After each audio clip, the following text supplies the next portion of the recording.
The economy have focused on reducing the deficit. That's the difference between what the government spends and what it gets in through taxes. The Conservatives plan to cut billions from welfare and government departments in order to balance the books within 2 years and then run a surplus to start paying off the debt. They've promised tax cuts but haven't said how they'll pay for all of them. The Labour Party say they'd cut the deficit every year and get rid of it by 2020 at the latest. They want higher taxes on the wealthy and they'd continue to borrow to pay for major projects like road building.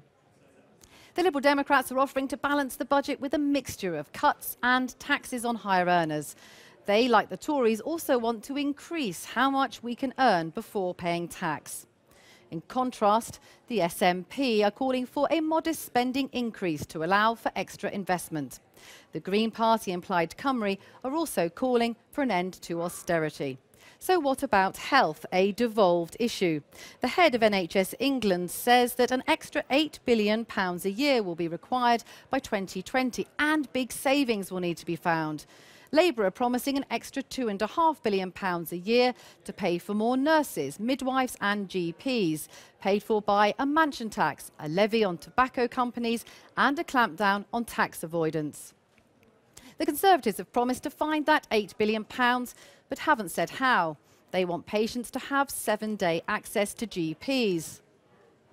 The Liberal Democrats say they'd also increase NHS funding by £8 billion and extra resources would go to mental health. Now, let's take a look at Europe and Britain's membership of the European Union. Here, there are real differences between the parties. Leaving the EU is UKIP's #1 policy.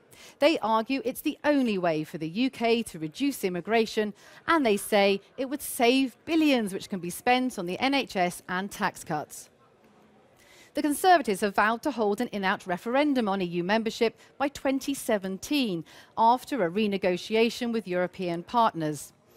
By contrast, the Liberal Democrats are arguing to stay in the EU, and they agree with Labour, who are against a referendum unless new powers are transferred to Brussels. Finally, what about education in England, from early years to university funding for the next generation of young voters? This is a core issue for the Liberal Democrats, who are promising to protect the education budget from cradle to college. Labour want to cut university tuition fees to £6,000 a year. And the Conservatives say they'll create at least 500 more free schools in England by 2020.